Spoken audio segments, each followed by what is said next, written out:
Hello बच्चों, मैं हूं कोमल त्रिवेदी। स्वागत है आपका KIT सेंटर पर, जहां हम आपको बिल्कुल फ्री एजुकेशन प्रोवाइड करते हैं।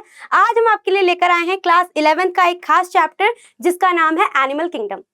आज हम इस चैप्टर में बात करेंगे एनिमल किंगडम के बारे में। ये जानेंगे कि एनिमल किंगडम कैसे खास है, क्या क्या इसमें स्पेशलिटी है, हर जानवर एक जानवर से अलग कैसे है और इनके पास कौन से स्ट्रक्चर्स प्रेजेंट है और कौन से स्ट्रक्चर्स प्रेजेंट नहीं है। आखिर इनके बारे में इतना खास बात क्या है जो हमें एनिमल किंगडम को अलग से पढ़ना पड़ता है और क्यों एनिमल किंगडम अलग है प्लांट किंगडम से। तो शुरू करते हैं आज का चैप्टर एनिमल किंगडम, जिसमें हम एनिमल्स के बारे में बात करेंगे, चाहे वो प्राइमरी एनिमल्स होंगे यानी जो अभी प्रिमिटिव लेवल वाले हैं या चाहे हायर लेवल वाले हैं। इन सभी के बीच में डिफरेंस की बात करेंगे और साथ ही साथ हम बात करेंगे कि जो एनिमल्स हैं, जितने भी एनिमल्स वर्ल्ड में अब तक डिस्कवर किए गए हैं और जितने नहीं डिस्कवर किए गए हैं वो किस तरह के हो सकते हैं, उनके बेसिक मॉर्फोलॉजिकल स्ट्रक्चर्स क्या थे, उनके मॉर्फोलॉजिकल बेसिस क्या थे जिनकी वजह से डिवीजन में लाया गया, अलग अलग उन्हें क्लासिफाइड किया गया। ठीक है, तो शुरू करते हैं चैप्टर। पहले बात करते हैं हम एनिमल किंगडम के इंट्रोडक्शन के बारे में, यानी हमें अपने आप को एनिमल किंगडम की किन किन चीजों से इंट्रोड्यूस कराना है। ठीक है, तो पहले हम बात करेंगे किस बेस पर क्लासिफिकेशन हुआ था, यानी एनिमल्स को किस बेस पर क्लासिफाइड किया गया था। उसके बाद हम बात करेंगे लेवल ऑफ ऑर्गेनाइजेशन के बारे में। ऑर्गेनाइजेशन से मतलब है यहाँ पर कि जो इनके बॉडी के स्ट्रक्चर्स हैं, यानी जो इनके सेल के स्ट्रक्चर्स हैं। सबको पता है कि हर छोटी से छोटी फॉर्म से लेकर बड़ी से बड़ी फॉर्म सेल से बनी हुई है, हर लिविंग फॉर्म सेल से बनी हुई है। तो कैसे ये सेल्स अरेंज है, क्या ये ग्रुप ऑफ सेल्स में अरेंज्ड है या कोई टिश्यू बना देते हैं उसमें अरेंज्ड है या ऑर्गन प्रेजेंट है, किस तरह का ऑर्गेनाइजेशन किस एनिमल में किस फाइलम में शो होता है, इसके बारे में हम बात करेंगे। फिर हम बात करेंगे कुछ सिस्टम्स के बारे में, जैसे डाइजेस्टिव सिस्टम और सर्कुलेटरी सिस्टम। ये दो मेन ऐसे सिस्टम्स हैं जो लिविंग बॉडी को लिविंग बॉडी बनाने के लिए बहुत ज्यादा जरूरी है। अब इनमें ये बात करेंगे किसमें इनकम्प्लीट है और किसमें कंप्लीट है, यानी किसमें आप कह सकते हो कि जो एनिमल है वो पूरी तरह से कंप्लीट है, कंप्लीट बॉडी है, कंप्लीट स्ट्रक्चर है, कंप्लीट मेटाबॉलिक एक्टिविटीज है, कंप्लीट फंक्शंस हैं, और किसमें ये थोड़े से सूडो टाइप नजर आते हैं या फॉल्स टाइप नजर आते हैं। फिर बात करेंगे सिमेट्री की, यानी बॉडी को किस तरह से बांटा जाए कि उसके इक्वल हाफ आए, और या फिर ऐसा कौन सा जो फाइलम है जिसके अंदर उनके एनिमल्स में कभी भी सिमेट्रिकल या कह सकते हो कि बराबर बराबर हिस्से नहीं आते हैं। फिर बात करेंगे हम ऐसे ऑर्गेनाइजेशन की जिसमें बात होगी जर्म लेयर्स की। जब एम्ब्रायो गैस्ट्रुलेशन का प्रोसेस करता है, गैस्ट्रुलेशन का प्रोसेस मतलब जर्म लेयर के फॉर्मेशन का प्रोसेस होता है, तो ऐसे टाइम पर किस एनिमल के अंदर 2 जर्म लेयर्स बनती हैं और किस एनिमल के अंदर 3 जर्म लेयर बनती है, इसी के बारे में हम बात करेंगे। डिप्लोब्लास्टिक ऑर्गेनाइजेशन और ट्रिप्लोब्लास्टिक ऑर्गेनाइजेशन इन्हीं के अंदर आ जाएगा। डिप्लोब्लास्टिक में 2 जर्म लेयर्स बनेंगी और ट्रिप्लोब्लास्टिक में 3 जर्म लेयर्स बनेंगी। आगे इसके बारे में बात करेंगे कि आखिर ये तीनों जर्म लेयर्स क्या क्या काम करती हैं और इनके नाम क्या हैं। फिर बात करेंगे सीलोम की, ये सीलोम है क्या, किस काम आती है, इसका कोई पर्पस है या नहीं है, इसके बारे में बात करेंगे। नेक्स्ट हम बात करेंगे सेगमेंटेशन के बारे में। बहुत से ऐसे एनिमल्स हैं जिनकी बॉडी सेगमेंटेड है, जिनकी बॉडी पर सेगमेंट्स प्रेजेंट है। अब वो सेगमेंट्स रियल सेगमेंट्स हैं या फिर कह सकते हो सूडो सेगमेंट्स हैं। ठीक है, तो इन्हीं के बारे में बात करें कि जिनकी बॉडी पर सेगमेंट्स प्रेजेंट है, वो सेगमेंट्स आखिर काम क्या करते हैं, बॉडी के अंदर सेगमेंट्स होने का मतलब क्या होता है, और क्या ये एक्सटर्नली डिवाइड करते हैं या इंटरनली भी डिवाइड करते हैं, इसके बारे में बात करेंगे। फिर हम बात करेंगे सबसे main feature, that is notochord. ऐसे एनिमल्स जिनके अंदर नोटोकॉर्ड प्रेजेंट है और ऐसे एनिमल्स जिनके अंदर नोटोकॉर्ड प्रेजेंट नहीं है, इसके बारे में बात करेंगे। फिर नोटोकॉर्ड ही आगे चलकर किन एनिमल्स में कैसे चेंज होती है, कन्वर्ट होती है, किसी पे through out the life notochord रहेगी या चेंज होगी या फिर कह सकते हो कि बीच में ही हट जाएगी, इसके बारे में बात करेंगे। फिर हम एनिमल्स को कैसे क्लासिफाइड किया गया था, मतलब कहने का मतलब क्या है, कौन कौन सी क्लासेस में क्लासिफाइड कर दिया गया था, और उनके जो फाइलम्स हैं उनका अच्छे से डिटेल में इंफॉर्मेशन कलेक्ट करेंगे, डिटेल पढ़ेंगे कि आखिर इनके पास ऐसे कौन से स्पेशल फीचर्स हैं। ये जो ऊपर हमने जितने भी पॉइंट्स पढ़े हैं, ये क्या फीचर आ रहे हैं सब में या नहीं आ रहे हैं, किसी में प्रेजेंट होंगे किसी में प्रेजेंट नहीं होंगे। अगर हायर लेवल ऑफ ऑर्गेनाइजेशन वाला है यानी organ system level of organisation वाला है, तो उसके पास बहुत सारी चीजें प्रेजेंट होंगी, बहुत सारे फंक्शंस प्रेजेंट होंगे, बहुत सारे पार्ट्स प्रेजेंट होंगे। उन पार्ट्स में क्या डिफरेंस है, क्या वर्क है, क्या फंक्शन है, इसके बारे में हम अच्छे से डिटेल में यहाँ पर बात करेंगे। नेक्स्ट है एनिमल किंगडम के इंट्रोडक्शन के अंदर पहला सबसे कह सकते हो इंपॉर्टेंट टॉपिक ये है कि एनिमल किंगडम प्लांट किंगडम से अलग क्यों है। ऐसी क्या क्या चीजें प्रेजेंट है एनिमल्स के पास जो प्लांट्स के पास प्रेजेंट नहीं है, या जो प्लांट्स के पास प्रेजेंट है वो एनिमल्स के पास प्रेजेंट नहीं है। दोनों के बीच डिफरेंस क्या है, दोनों के बीच खासियत क्या है, क्यों एक दूसरे से अलग हो जाते हैं। ठीक है, तो जब सबसे पहले हम बात करते हैं एनिमल किंगडम के बारे में, तो एनिमल किंगडम के बारे में जनरली ध्यान से सुनना कि प्लांट हमेशा अपनी पोजीशन पे फिक्स रहता है। प्लांट कैसा है, हमेशा अपनी पोजीशन पे फिक्स है, लेकिन एनिमल्स मूव कर सकते हैं। एनिमल्स क्या कर सकते हैं, मूव कर सकते हैं। तो इससे हम क्या कह सकते हैं कि जो प्लांट है वो फिक्स पोजीशंस है, और जो नॉन मोटाइल है, साथ ही साथ जो एनिमल किंगडम है वो कैसा होगा, एनिमल किंगडम के अंदर आने वाले सारे एनिमल्स मोटाइल है, यानी इनके पास मोटिलिटी है। तो पहला कैरेक्टरिस्टिक क्या कह सकते हैं, इनके पास क्या है, मोटिलिटी है। फिर प्लांट्स के पास देखो प्लांट्स जब एक जगह पर फिक्स हैं, अपनी सुरक्षा, अपनी प्रोटेक्शन खुद नहीं कर सकते हैं, एक जगह से दूसरी जगह पर नहीं जा सकते, कोई नेचुरल फिनोमिनन आता है या कोई भी ऐसा दिक्कत आता है, एनवायरमेंटल चेंज आता है, तो वो एक जगह से दूसरी जगह पर अपने आप शिफ्ट नहीं हो सकते, अपने आप को बचाने के लिए वो कुछ काम नहीं कर सकते हैं। तो पहले से उनके पास एनवायरमेंट ने क्या किया है, प्लांट सेल के पास एक सेल वॉल प्रोवाइड करी है। वो ऐसी सेल वॉल है जो रिजिड है, रिजिड मतलब सख्त है। जैसे जैसे प्लांट ग्रो करता है वो सेल वॉल और भी ज्यादा रिजिड होती जाती है। जैसे ये सेल वॉल रिजिड होगी वैसे ही वो एनवायरनमेंट के अंदर सर्वाइवल के लिए काफी है। यानी जो प्लांट है वो एनवायरनमेंट में कैसे सर्वाइव कर रहा है, सेल वॉल की मदद से। सेल वॉल इसे बाहर की ह्यूमिडिटी, बाहर की रिजिडिटी से बचाती है, हार्शनेस से बचाती है। सेल वॉल इसे फिक्स पोजीशन पे बने रहने में मदद करती है। अब हम एनिमल्स की बात करते हैं, तो एनिमल्स अभी पता है मोटाइल हैं, एक जगह से दूसरी जगह पर जा सकते हैं। अगर उन्हें खतरा लगता है तो वो मान लो दिल्ली में रह रहे, दिल्ली में कोई खतरा है तो मुंबई चले गए, कोई और शहर चले गए, या जहां से आए थे वहां चले गए। कभी ना कभी कोई ना कोई इंसान, कोई ना कोई एनिमल यहाँ एक जगह से दूसरी जगह पे माइग्रेट करता है, चाहे काम के लिए, चाहे फूड के लिए, चाहे शेल्टर के लिए। ऐसे ही अब इनके पास क्या है, खतरे से बचने के लिए खासियत क्या हो गई कि हम एक जगह से दूसरी जगह पर मूव कर सकते हैं। तो हमें किसी सेल वॉल की तो जरूरत है नहीं। हमारी बॉडी किसी सेल वॉल से नहीं बनी हुई है, तो हम कह सकते हैं कि एनिमल किंगडम के अंदर आने वाले एनिमल्स के पास सेल वॉल का लैक है, यानी लैक ऑफ सेल वॉल। फिर न्यूट्रिशन की बात करते हैं। जब आप प्लांट किंगडम के अंदर आने वाले प्लांट्स के बारे में पढ़ते हो तो सबसे पहला बात क्या हम पढ़ते हैं कि जो प्लांट्स है वो ऑटोट्रॉफिक है। ऑटोट्रॉफिक कहने का मतलब क्या है, वो ऑर्गेनिजम्स जो अपना खाना खुद बना सकते हैं। खुद बनाने का मतलब क्या है कि ये अपनी ही बॉडी के अंदर, लीफ इनका एक बॉडी का पार्ट है, उसी लीफ के अंदर क्लोरोप्लास्ट के अंदर क्या करते हैं, अपना फूड प्रिपेयर करते हैं। फूड प्रिपेयर किया, एनर्जी ली, और उसके बाद साथ ही साथ इनकी एनर्जी स्टोर रहती है, इनका जो फूड है वो स्टोर रहता है, और वही स्टोर्ड फूड हम लोग ऑप्ट करते हैं, अपने आप ही खाते हैं। तो कहने का मतलब क्या हुआ, अगर इंसान कहे कि हम भी अपना खाना खुद बनाकर खाते हैं तो हम भी ऑटोट्रॉफिक हुए, ये गलत होगा। ऑटोट्रॉफिक कहने का मतलब क्या है, जब जो खाना है, जो फूड है, वो अपनी ही बॉडी के अंदर, यानी प्लांट की बॉडी के अंदर बन रहा है, और फिर उसी फूड को वो स्टोर कर लेते हैं, और ये खाने किसकी फॉर्म में बनाते हैं, ग्लूकोज की फॉर्म में। बहुत सारी वेरियस साइकिल्स चलती हैं इस ग्लूकोज को बनाने के लिए। ऐसे ही एनिमल्स की जब बात करते हैं तो हम एनिमल्स प्लांट्स पर डिपेंडेंट है, हम एनिमल्स कह सकते हैं दूसरे एनिमल्स पे भी डिपेंडेंट है। ह्यूमंस को ही ले लो तो ह्यूमन, प्लांट और एनिमल दोनों पर ही डिपेंडेंट है। यानी हम लोग अपना खाना खुद नहीं बना रहे, हम लोग रॉ मटेरियल्स को कहीं और से लेकर आते हैं। जैसे प्लांट से फ्रूट्स वेजिटेबल्स ले लिए, एनिमल से मिल्क ले लिया, एग ले लिया, तो ऐसे हम लोग रॉ मटेरियल्स इकट्ठा करते हैं और फिर अपना खाना बनाते हैं। तो ये होता है हेटरोट्रॉपिक मोड ऑफ न्यूट्रिशन। यानी प्लांट के पास ऑटोट्रॉपिक मोड ऑफ न्यूट्रिशन है और एनिमल्स के पास हेटरोट्रॉपिक मोड ऑफ न्यूट्रिशन है। तो तीसरा डिफरेंस तो यहाँ आ गया कि हमारे पास कैसा मोड ऑफ न्यूट्रिशन है, हेटरोट्रॉपिक मोड ऑफ न्यूट्रिशन। फिर बात करते हैं यूकैरियोटिक और प्रोकैरियोटिक की। अब यूकैरियोटिक क्या है और प्रोकैरियोटिक क्या है। यूकैरियोटिक और प्रोकैरियोट का बहुत अच्छा सा डिफरेंस आप समझ सकते हो। चलिए मैं यहां समझा देती हूँ। अगर मैं किसी यूकैरियोटिक सेल की बात करती हूँ तो यहाँ जो कैरियो वर्ड आ रहा है ना, ये कैरियो वर्ड स्टैंड करता है न्यूक्लियस के लिए। किसके लिए स्टैंड करता है, न्यूक्लियस के लिए। अब प्रोकैरियोटिक में भी तो कैरियोट वर्ड आ रहा है, प्रोकैरियोटिक, यहां पर भी किसकी बात हो रही है, न्यूक्लियस की बात हो रही है। अब अगर दोनों ही चीजों में न्यूक्लियस की ही बात हो रही है, जनरल न्यूक्लियस के बारे में ही बोला जा रहा है, यानी इसी के ऊपर ऐसी कुछ खास बात होगी, इसी के ऊपर कुछ चीज प्रेजेंट है और नहीं प्रेजेंट है ना। जब मैं प्रोकैरियोटिक सेल की बात करती हूँ, प्रो से यहाँ मतलब है प्रिमिटिव, प्रिमिटिव यानी शुरुआती दौर पर।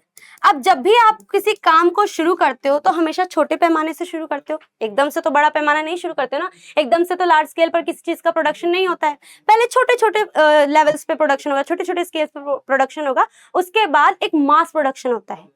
वैसे ही जब शुरुआती दौर है, यानी जब पहले की प्रिमिटिव एनिमल्स थे, प्रिमिटिव ऑर्गेनिजम्स थे, तो उनके पास उनकी न्यूक्लियस के ऊपर कोई मेम्ब्रेन नहीं थी, कोई कवरिंग नहीं थी, यानी उनके सेल के अंदर, यानी जैसे एक प्रोकैरियोटिक सेल है और इनका न्यूक्लियस स्कैटर्ड फॉर्म में है, साइटोप्लाज्म से मिल नहीं रहा है बट स्कैटर्ड फॉर्म में है, कोई रेगुलर शेप नहीं है, कोई बाउंड्री प्रेजेंट नहीं है। जब इसके पास कोई भी सेल लेयर नहीं, सॉरी, कोई भी मेम्ब्रेन प्रेजेंट नहीं है, क्या नहीं प्रेजेंट है, मेम्ब्रेन प्रेजेंट नहीं है, इसका मतलब मेम्ब्रेन ना प्रेजेंट होने की वजह से ये प्रिमिटिव सेल कहलाएगी। यानी इसका न्यूक्लियस भी कैसा होगा, प्रिमिटिव टाइप का होगा, यानी शुरुआती दौर का होगा, जिसके पास कोई कवरिंग नहीं है, है ना, स्कैटर्ड फॉर्म में है, कोई रेगुलर शेप नहीं, इररेगुलर शेप्ड है।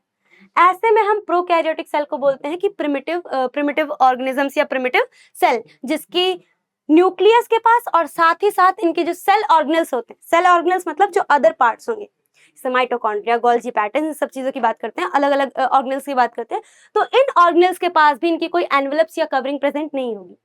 प्रोकैरियोटिक सेल में ना तो न्यूक्लियस और ना ही किसी सेल ऑर्गेनल्स के पास कोई भी मेम्ब्रेन या कोई भी एनवेलप कवरिंग प्रेजेंट नहीं होगी।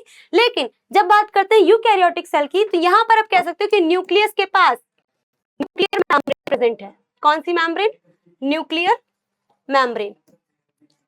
तो जनरल डिफरेंस क्या हो गया, यूकैरियोटिक और प्रोकैरियोटिक के अंदर जनरल डिफरेंस हुआ कि प्रोकैरियोटिक सेल के पास न्यूक्लियर मेम्ब्रेन नहीं होती है, सेल ऑर्गेनल मेम्ब्रेन या सेल ऑर्गेनल की कवरिंग नहीं होती है, लेकिन यूकैरियोटिक सेल्स के पास न्यूक्लियर मेम्ब्रेन भी होगी और सेल ऑर्गेनल्स के ऊपर उनकी एनवेलप्स या कवरिंग्स भी प्रेजेंट होंगी। अब जब हम एनिमल किंगडम की बात करते हैं, तो एनिमल किंगडम के अंदर आने वाले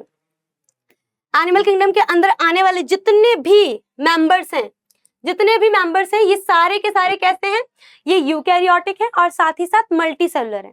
यूकैरियोटिक मतलब अभी बताया, न्यूक्लियस के ऊपर न्यूक्लियर मेम्ब्रेन होगी, सेल ऑर्गेनल्स के ऊपर एनवेलप्स होंगी, और मल्टी सेलुलर कहने का मतलब क्या है, ग्रुप ऑफ सेल से मिलकर और ऑर्गेनिजम्स बने हैं या एनिमल्स बने हुए हैं, यानी ढेर सारी सेल्स मिलकर एक बॉडी को बनाती हैं और अलग अलग फंक्शन प्रोसीड होता है। सेल की मदद से ही फंक्शन प्रोसीड होगा। सेल जब एक सेम काइंड फंक्शन करने वाली सेल मिल जाएंगी तो टिश्यू बन जाएंगे, उनकी मदद से कोई फंक्शन प्रोसीड होगा। ऐसे करते करते हम क्या बोलते हैं कि जो एनिमल किंगडम के एनिमल्स आते हैं, इनके मेंबर्स होंगे, वो सब के सब कैसे हैं, यूकैरियोटिक हैं और मल्टी सेलुलर हैं। ठीक है, यानी इनके पास बहुत सारी सेल हैं स्पेसिफिक फंक्शन को प्रोसीड करने के लिए।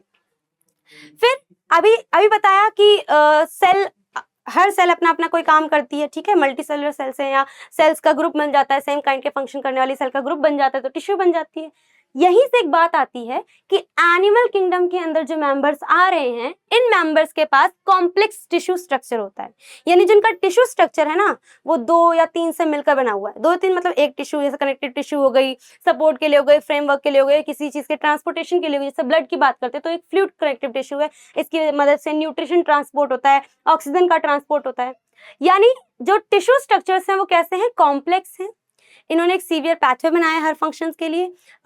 फ्लूइड मतलब वेसल्स बने हुए जिनके अंदर फ्लूइड फ्लो करता है, उनकी मदद से न्यूट्रिशन मिलेगा। हर एक ऑर्गेनिजम्स जो हायर लेवल पर आते हैं या ऑर्गन सिस्टम लेवल पर आते हैं, उनके पास हमेशा कॉम्प्लेक्स टिश्यू स्ट्रक्चर्स पाए जाएंगे। सिर्फ हायर की बात नहीं कर रहे हैं, और भी ऑर्गेनिजम्स हैं जिनके पास कॉम्प्लेक्स टिश्यू स्ट्रक्चर पाए जाएंगे, और इनके ऑफस्प्रिंग में भी ये क्या है, generation to generation pass on होगी। ऐसा नहीं है कि एक में है दूसरे में नहीं होगा, जैसे जैसे ऑफस्प्रिंग आएंगे, जैसे जैसे जनरेशन बढ़ेगी, ये कॉम्प्लेक्स टिश्यू स्ट्रक्चर एक जनरेशन से दूसरी जनरेशन में पास ऑन होंगे। फिर बात करते हैं रिप्रोडक्शन की। रिप्रोडक्शन एक ऐसी एबिलिटी है जो प्लांट किंगडम के पास भी है और एनिमल किंगडम के पास भी है। प्लांट किंगडम के पास होने का मतलब क्या है, देखो, प्लांट किंगडम के पास है तो उनके ऑफस्प्रिंग आगे बढ़ते हैं, नई नई वैरायटी के प्लांट्स दिखाई देते हैं, कोई भी जल्दी एक्सटिंक्ट नहीं हो रहा है। मतलब एक्सटिंक्ट तो होते हैं, जो कम हो जाएंगे वो तो एक्सटिंक्ट होंगे, लेकिन साथ ही साथ इनके नंबर्स के बने रहने में रिप्रोडक्शन का बहुत अच्छा रोल है। वैसे ही एनिमल किंगडम की बात करते हैं कि अगर रिप्रोडक्शन नहीं होगा, ये एक ऐसा प्रोसेस है जिसके ना होने से धीरे धीरे स्पीशीज एक्सटिंक्ट होना शुरू होती है, और जैसे एक्सटिंक्शन होगा ना, वैसे ही धीरे धीरे जो ये दुनिया है, जो अर्थ है, वो अनस्टेबल हो जाएगी। किसी एक स्पीशीज का भी कम हो जाना, एकदम से एक्सटिंक्ट हो जाना क्या हो जाता है, हमारे लिए इम्बैलेंस बना देता है। तो हर स्पीशीज क्या है, जरूरी है, चाहे वो प्लांट स्पीशीज हो चाहे एनिमल स्पीशीज हो। तो रिप्रोडक्शन क्या है, एक बहुत विटल प्रोसेस है, जैसे कह सकते हैं बहुत इंपॉर्टेंट प्रोसेस है। मोस्ट एनिमल रिप्रोड्यूस सेक्सुअली, यहाँ पे जो मोस्टली एनिमल्स आएंगे वो कैसे प्रोड्यूस करेंगे, रिप्रोड्यूस करेंगे सेक्सुअली, यानी सेक्सुअल मोड्स होंगे, जैसे मतलब male gametes and female gametes, then fertilisation, zygote formation, embryo development, then development infant का होना, मतलब कि एम्ब्रायो से नया इन्फेंट बनना, उसके अंदर जितने भी प्रोसेस होने सारे होना, सेल्स का बढ़ना, ऑर्गन्स का बनना, है ना। ये with the offspring passing through various development. और ये जो रिप्रोडक्शन की ये खास जो रोल है रिप्रोडक्शन का, ये जो इंपॉर्टेंट प्रोसेस है रिप्रोडक्शन का, ये हर जनरेशन से, मतलब जैसे पेरेंटल जनरेशन से नई आने वाली ऑफस्प्रिंग जनरेशन में भी पास ऑन होता है। फिर अपनी एक सर्टेन एज आने के बाद, एक मैच्योरेशन एज आने के बाद ये भी क्या करते हैं, रिप्रोड्यूस करते हैं। इनमें से बात करते हैं कि जैसे अभी मैंने बोला कि मोस्टली, मैंने पूरे नाम नहीं लिया, मैंने बोला मोस्टली जो मेंबर्स होंगे वो सारे के सारे कैसे प्रोड्यूस करेंगे, सेक्सुअली। कुछ इसमें से होंगे एक्सेप्शंस, कुछ हैं जो कि क्या कौन सा मोड ऑफ रिप्रोडक्शन यूज करते हैं, asexual mode of reproduction use करते हैं। फिर हम बात करते हैं एनिमल किंगडम के पास जितने भी मेंबर्स हैं, इन सभी मेंबर्स के पास सेंसरी सिस्टम प्रेजेंट है। सेंसरी सिस्टम मतलब nervous system, neural control system, brain का सिस्टम, है ना, जिसकी मदद से जब आपकी बॉडी में कोई चेंज आता है, जब आपकी बॉडी को किसी चीज की जरूरत है, तो आपकी बॉडी एक जगह से दूसरी जगह पर, यानी जो टारगेटेड ऑर्गन है उस टारगेटेड ऑर्गन से सिग्नल को ब्रेन तक पास करना, और फिर ब्रेन से उस सिग्नल का रिप्लाई वापस से टारगेटेड ऑर्गन तक पास करना। फिर उसके बाद हार्मोन रिलीज कराना है तो हार्मोन रिलीज कराए, कोई एंटीबायोटिक रिलीज करानी है तो एंटीबायोटिक रिलीज कराए, या जो भी फैक्टर या जो भी चीज कह सकते हैं, जो भी कैरेक्टरिस्टिक फीचरिस्टिक कोई भी चीज पास ऑन होनी है या मतलब रिलीज होनी है, तो वो बॉडी में फिर रिलीज होगी। यानी हम सेंस कर सकते हैं, हम वार्मनेस को सेंस कर सकते हैं, कोल्डनेस को सेंस कर सकते हैं, यानी अपने आसपास की चीजों को, अपने आसपास के एनवायरमेंटल चेंजेस को सेंस कर सकते हैं, ठीक है। Animals typically have complex sensory, यानी हमारे पास जो सेंसरी सिस्टम है वो भी कैसा है, कॉम्प्लेक्स है, and nervous system that allows them to respond to their environment, यानी एनवायरमेंट के अगेंस्ट या एनवायरमेंट के चेंज के अकॉर्डिंग रिस्पॉन्ड करना, है ना, अपना रिस्पॉन्स क्रिएट करने में हेल्प करते हैं। This includes sensory organs like eyes. अब सेंसरी ऑर्गन कौन कौन से होंगे, जैसे आईज देखने का काम करेगी, ईयर्स सुनने का काम करेंगी, कुछ सुनोगे तभी तो वापस से बोलोगे ना, रिप्लाई तो तब दोगे जब आप सुनोगे, और किसी चीज को देखोगे तभी तो उसके बारे में बताओगे, यानी आईज भी सेंसरी ऑर्गन हो गई, ईयर्स भी सेंसरी ऑर्गन हो गए, और नर्वस सिस्टम तो सेंसरी ऑर्गन है ही, यानी जो न्यूरल सिस्टम है या नर्वस सिस्टम है वो आपका क्या है, सेंसरी ऑर्गन है।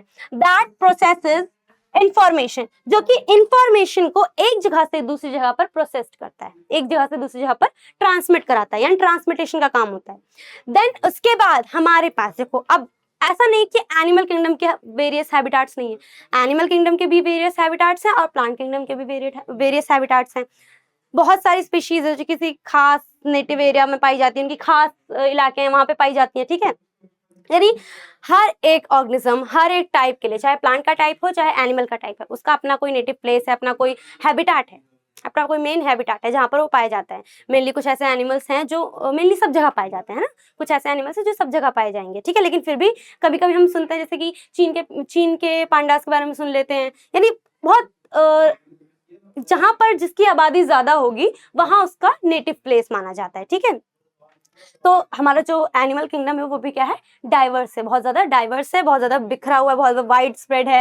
इसके बारे में पढ़ना है, इसके बारे में जानना है, और इसी के बारे में तो ये पता करना है ना कि कितना हमने डिस्कवर किया और कितना हमने डिस्कवर नहीं किया, क्योंकि बहुत से ऐसे हैं। अभी हम अगर डिस्कवरी की बात करते हैं तो अभी हमने सबको डिस्कवर नहीं किया। लाइक अभी आप कह सकते हैं जैसे आपने ना अर्थ की सिर्फ जो क्रस्ट होती है ना, अपर सरफेस होती है, उसको स्क्रैच किया है, जैसे कूपन स्क्रैच कर रहे हो, तो अपर सरफेस को ही आपने स्क्रैच किया है, अभी तक आपने इसके बारे में बिल्कुल अच्छे से नहीं जाना है। बहुत सारी ऐसी स्पीशीज है जो अनडिफाइंड है और बहुत ज्यादा रेशियो में अनडिफाइंड है, ठीक है। नेक्स्ट, और यही सारी जो चीजें होती हैं वो क्या करती हैं, प्लांट किंगडम को और एनिमल किंगडम को एक दूसरे से अलग बनाती हैं, एक दूसरे से डाइवर्स कर देती है, कि प्लांट किंगडम के पास खासियत अलग हो गई, एनिमल किंगडम के पास खासियत अलग हो गई। कुछ चीजें दोनों में सेम है बट उसमें भी कुछ ना कुछ, जैसे कि होने का तरीका, प्रोसेस के होने का तरीका अलग अलग होगा, ठीक है।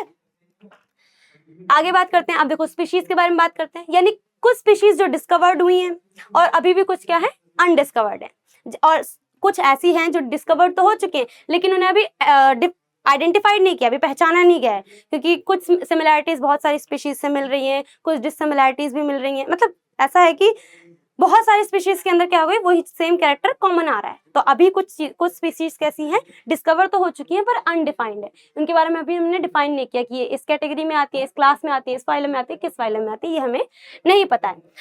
ध्यान सुनना, एज अ रीसेंट एस्टिमेट, अभी जो हाल फिलहाल की जांच थी उसके according scientist have identified and described approximately 2.16, यानी लगभग 2.16 मिलियन स्पीशीज को हमने अभी तक डिस्कवर किया है। कितनी स्पीशीज को?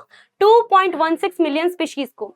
इसके अंदर स्पीशीज जो है अर्थ के अंदर आने वाली, इसमें कौन कौन से रेंज आ जाएंगे? Wide range of organism such as insects, insect आ गए हैं, बर्ड्स हो गए, रेप्टाइल्स हो गए, मैमल्स हो गए लाइक हम, ठीक है, और जो बेबी फीड करते हैं उनको, और कुछ अदर ऑर्गेनिजम्स या अदर एनिमल्स भी हैं जो इस 2.16 मिलियन के अंदर आते हैं। और बहुत सारी ऐसी स्पीशीज हैं, बहुत सारी ऐसी स्पीशीज क्या हैं जो कि अभी भी अनडिस्कवर्ड है और अनआइडेंटिफाइड है, ना तो डिस्कवर की गई है और ना ही आइडेंटिफाइड की गई। अब आइडेंटिफाइड तो तब करोगे जब डिस्कवर करोगे, और ऐसा भी नहीं कि डिस्कवर कर लिया तो तुरंत आइडेंटिफाई कर दो, कैरेक्टर्स मैच करोगे, सिमिलैरिटीज को मैच करोगे, उसके बाद तो पता चलेगा ना कि आपको इसे किस फाइलम में रखना है, क्या ये अलग है या इसी से मिलता जुलता है, उसके बारे में बाद में बात करेंगे। Despite the impressive number, इस impressive number को के अलावा it believed that we have only scratched the surface.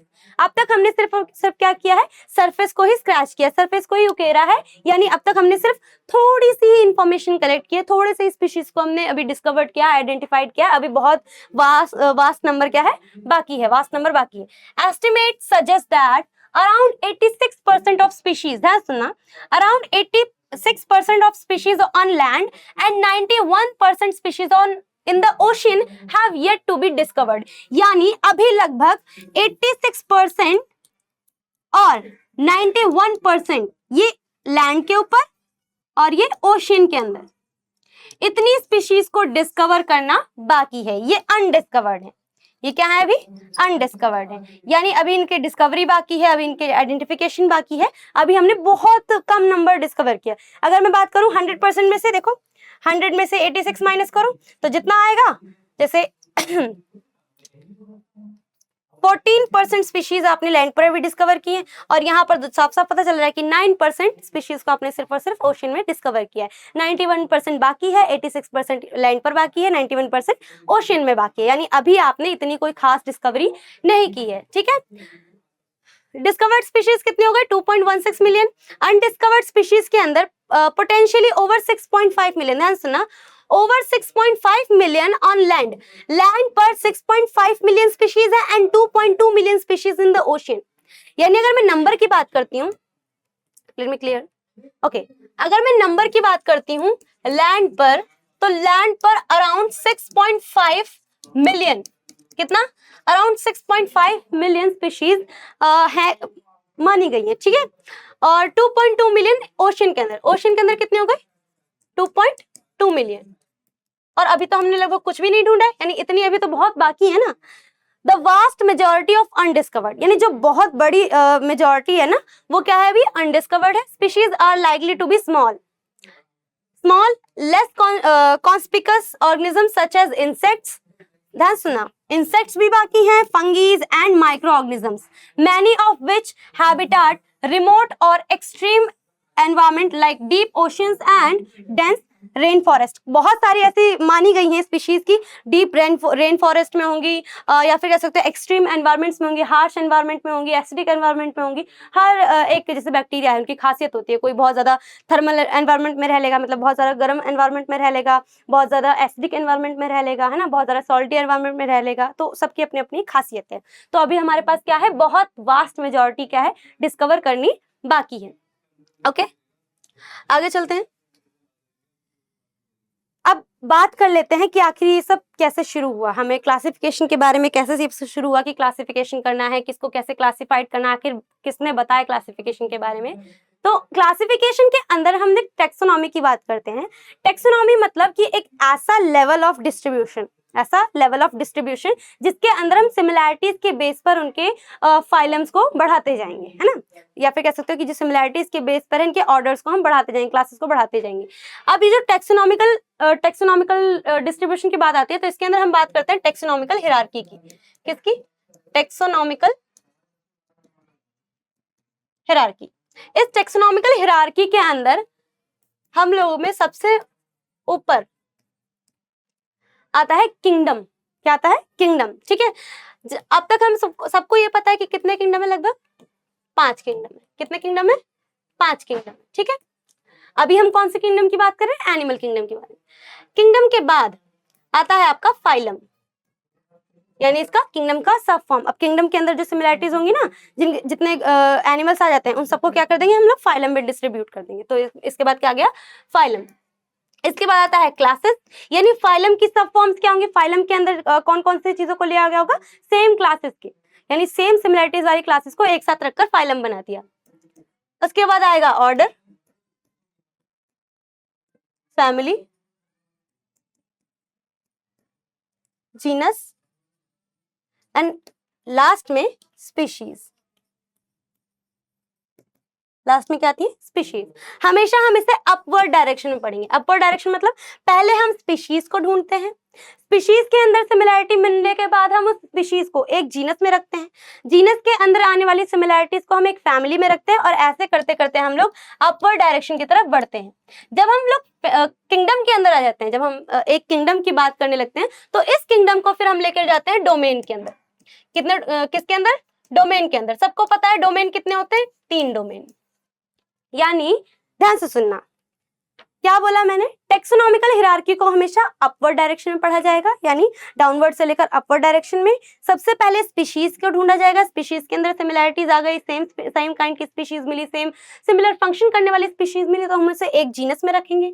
Genus के अंदर सिमिलैरिटीज मिल जाती है तो हम उसे एक फैमिली में रखेंगे, और सो ऑन ऐसे बढ़ाते जाएंगे। जैसे फैमिली में सिमिलैरिटी आई तो ऑर्डर में रखा, ऑर्डर में से क्लास में रखा, then phylum and then kingdom, और उसे किंगडम के बाद हम रखते हैं डोमेन के अंदर। डोमेन हमारे पास कितने हैं? 3 है। किंगडम हमारे पास कितने हैं? 5 हैं। 5 किंगडम कौन कौन से हैं?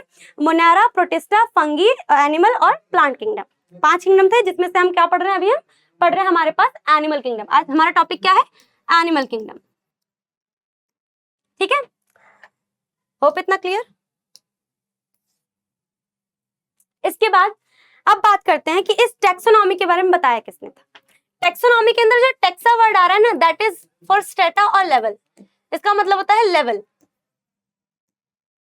जैसे हमारी क्लासेस बढ़ती जाती हैं, nursery, prep, first, second, third, fourth, fifth, ऐसे करते ही क्या रखें? स्पीशीज, फिर जीनस, ये क्या है? लेवल्स हैं। लेवल्स बढ़ते जाते हैं, जैसे जैसे सिमिलैरिटीज आएंगी, जैसे जैसे और भी ज्यादा कैरेक्टरिस्टिक मैच होते जाएंगे, जैसे जैसे और भी ज्यादा फीचर्स मैच होते जाएंगे, वैसे हम इन्हें क्या करेंगे? ऊपर वाले लेवल में रखते जाएंगे, यानी हायर लेवल्स में रखते जाएंगे। तो यानी जहाँ टेक्सा वर्ड है, टेक्सा वर्ड किसके लिए? लेवल के लिए, और नॉमी का मतलब नेमिंग हो गया। ठीक है, उसी टेक्सा की नेमिंग कर देते हैं। नेमिंग के अंदर क्या आ जाएगा? Species, genus and after so on. ठीक है, जो टेक्सोनॉमी की खोज करी थी, ये करी थी एरिस्टोटल ने, यानी जो एरिस्टोटल थे, साइंटिस्ट एरिस्टोटल, इन्हें माना जाता है कि ये जो टेक्सोनॉमिकल हिरार्की के या टेक्सोनॉमी के फादर हैं।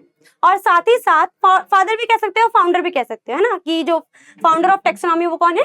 Aristotle. Founder of taxonomy is Aristotle. और इन्हीं एरिस्टोटल को साथ ही साथ में जूलॉजी के फादर के नाम से भी जाना जाता है। इन्होंने बताया था कि क्लासिफिकेशन के लिए आप बेसिक मॉर्फोलॉजिकल बेसिस को रखो, यानी जैसा आपको अपीयर हो रहा है, सामने से जैसा अपीयर हो रहा है, जैसे आपको मोटी मोटी चीजें दिखाई दे रही है, किस हैबिटाट में रह रहे हैं, क्या स्पेशल फीचर्स इनके पास प्रेजेंट है, क्या नहीं है, इसके बेस पर आप इन्हें डिस्ट्रीब्यूट कर दो। तो इन्होंने डिस्ट्रीब्यूशन के लिए 2 तरीके आजमाए थे। पहला तरीका ये, इन्होंने बोला कि आप उन एनिमल्स को अलग रखो कि जिनके पास आरबीसीज हैं उन्हें अलग कैटेगरी में रख दिया, और जिनके पास आरबीसीज नहीं उन्हें अलग कैटेगरी में रख दिया। तो पहला तो ब्लड के बेस पर हो गया कि जिसकी बॉडी में ब्लड प्रेजेंट है उन्हें अलग कर दिया, और जिनकी बॉडी में ब्लड प्रेजेंट नहीं है उन्हें अलग कर दिया। इन्होंने साथ साथ में क्लासिफिकेशन का एक और मेथड चुना था कि जो एनिमल्स एग ले करते हैं, मतलब अंडे को जन्म देते हैं, उन्हें अलग कर दो, और जो डायरेक्ट यंग वंस को जन्म देते हैं, यानी डायरेक्ट बेबी को जन्म देते हैं, उनको अलग कर दो। जब इन्होंने बात करी थी कि आप आरबीसीज के बेस पर डिस्ट्रीब्यूशन कर दो, है ना, क्लासिफिकेशन कर दो, तब इन्होंने 2 नाम बताए थे। एक नाम बताया अनेमा और एक नाम बताया इनेमा। अनेमा और इनेमा में डिफरेंस क्या है? अनेमा के अंदर अनीमिया बीमारी सुनिए। अनीमिया का मतलब क्या होता है? खून की कमी। अनीमिया का मतलब क्या होता है? खून की कमी। सेम उसी से याद रखना है। अनेमा का मतलब without RBC, animal that lives या प्रेजेंट विदाउट आरबीसी, जिनके पास आरबीसीज नहीं है। आरबीसीज को क्या बोलते हैं? Red blood cells, erythrocytes. ठीक है, इनेमा का मतलब है जिनके पास आरबीसीज हैं। एक याद हो जाएगा तो दूसरा अपने आप याद हो जाएगा। अनेमा का मतलब क्या, जिनकी बॉडी में आरबीसीज प्रेजेंट नहीं है, और इनेमा का मतलब क्या, जिनकी बॉडी में आरबीसीज प्रेजेंट है। अब यहाँ पर एक चीज आप और कह सकते हो कि जिनकी बॉडी में आरबीसीज प्रेजेंट होंगे वो साथ साथ में क्या कहलाएंगे, वर्टिब्रेट्स। क्या कहलाएंगे, वर्टिब्रेट्स। और जिनकी बॉडी में आरबीसीज प्रेजेंट नहीं होगा वो कहलाएंगे इनवर्टिब्रेट्स। ठीक है। फिर ओविपैरस की बात करी गई थी। ओविपैरस मतलब अभी मैंने बताया ना कि एक तो ब्लड के लेवल, ब्लड के हिसाब से इन्होंने डिस्ट्रीब्यूट कर दिया, और एक क्या बोला था कि इनके मोड ऑफ रिप्रोडक्शन, यानी कि मतलब कि जैसे रिप्रोडक्शन का मोड कहने का मतलब क्या है कि जैसे कि अगर एग ले करते हैं तो इन्हें अलग कैटेगरी में रखो, और अगर ये बेबी को बर्थ देते हैं तो फिर इन्हें अलग कैटेगरी में रखो। जो एनिमल्स डायरेक्ट बेबी को जन्म देते हैं उन्हें हम बोलते हैं विविपैरस। क्या बोलते हैं, विविपैरस या फिर विविपैरा। जो एनिमल्स एग को ले करते हैं उन्हें हम कहते हैं ओविपैरस या फिर ओविपैरा। ठीक है। फिर एरिस्टोटल के बाद हमारे पास एक साइंटिस्ट आए थे जिनका नाम है प्लिनी। प्लिनी ने बताया था कि इन सब बेसिस के साथ साथ में आप फ्लाइंग और नॉन फ्लाइंग का भी बेस रखो।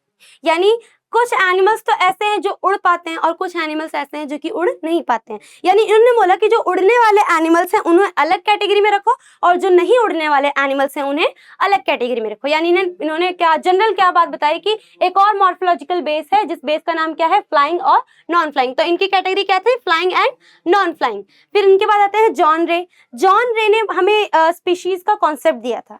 ये वो है जिन्होंने स्पीशीज के कॉन्सेप्ट के बारे में बताया था कि जो स्पीशीज होती है वो किसी भी टेक्सोनॉमिकल हिरार्की या किसी भी क्लासिफिकेशन की सबसे स्मॉलेस्ट यूनिट होती है। जब भी हम क्लासिफिकेशन करते हैं, जब भी हम डिस्कवरी के बाद आइडेंटिफिकेशन करते हैं, तो हमारे पास सबसे स्मॉलेस्ट यूनिट क्या है, सबसे स्मॉलेस्ट यूनिट है स्पीशीज। पहले हम स्पीशीज के बारे में बात करते हैं, पता करते हैं, उसके बाद हम इसके लेवल्स को आगे चलकर डिवाइड करते जाते हैं। तो यानी जो आपकी टेक्सोनॉमिकल हिरार्की की सबसे बेस यूनिट है दैट इज स्पीशीज। और स्पीशीज का कॉन्सेप्ट किसने दिया था, मिस्टर जॉन रे ने। अब हम यहाँ बात कर रहे हैं फाइलम्स के बारे में। अब तक हमने क्या बोला, किंगडम के बारे में बात करी, और किंगडम का नाम क्या है, एनिमेलिया। ठीक है। इसी एनिमल किंगडम के अंदर, इसी एनिमेलिया के किंगडम के अंदर हमारे पास बहुत सारे फाइलम प्रेजेंट है। अब उस बहुत सारे फाइलम का नंबर कितना है, टोटल हमारे पास 31 फाइलम्स प्रेजेंट है। कितने फाइलम्स, 31 फाइलम्स, या कह सकते हैं 31 फाइलास प्रेजेंट है। ठीक है। इन 31 फाइलास में से 10 फाइलास तो आपके मेजर फाइलास हैं। 10 फाइलम्स कैसे हैं आपके, मेजर। और 10 माइनस कर दो 31 में से तो कितने बच जाएंगे आपके पास, 21। और 21 कितने हो गए आपके, माइनर फाइलास। इस चैप्टर में आपको सिर्फ 10 मेजर फाइलास के बारे में बात करनी है, और ये जो 21 माइनर फाइलास हैं ये आपके नेक्स्ट आने वाली स्टडीज में होंगे। ठीक है। तो अभी आपको इस चैप्टर में कितने फाइलास पढ़ने हैं, 10 फाइलास। उन 10 फाइलास के नाम क्या है, पॉरीफेरा, सीलेंट्रेट्स, टिनोफोरा, प्लेटीहेलमिन्थिस, एस्कीहेलमिन्थिस जिसे नेमेटोहेलमिन्थिस भी बोलते हैं, और साथ में नेमेटोड्स भी बोलते हैं, एनिलिडा, मोलस्का, एकाइनोडर्मेटा, हेमिकॉर्डेट्स और कॉर्डेट्स। ठीक है। आपको इन सब के बारे में अच्छे से पढ़ना है, इनके बारे में ये डिफरेंस याद करना है कि किस फाइलम के अंदर कौन सी चीजें प्रेजेंट है और कौन सी चीजें प्रेजेंट नहीं है। अब वो जो प्रेजेंट चीजों की बात करी ना, या प्रेजेंट कैरेक्टर या फीचर्स की बात करी, फीचर्स क्या है उसके बारे में बात कर लेते हैं कि किस बेस पर हम लोग कहेंगे कि क्या चीजें प्रेजेंट है और क्या चीजें प्रेजेंट नहीं है। तो पहले हमने जब इंट्रोडक्शन की बात करी थी तो हमने बात किया था कि बेसिस ऑफ क्लासिफिकेशन क्या है। बेसिस ऑफ क्लासिफिकेशन कहने का मतलब क्या है कि आपने जो ऑर्गेनाइजेशन का लेवल लिया है ना, वो लेवल्स क्या है। जब भी कोई एनिमल है, सबको पता है कि एनिमल्स किससे बने हुए हैं, सेल से बने हुए। प्लांट्स किससे बने हुए हैं, सेल से बने हुए। यानी हमारी बॉडी की स्ट्रक्चरल एंड फंक्शनल यूनिट क्या है, सेल है। तो यानी सबसे पहला जो लेवल आएगा दैट इज सेलुलर लेवल। जब हम ऑर्गेनाइजेशन के लेवल की बात करते हैं तो सबसे पहला लेवल क्या आएगा, सेलुलर लेवल। पहला लेवल क्या आएगा बच्चों, पहला लेवल है सेलुलर लेवल।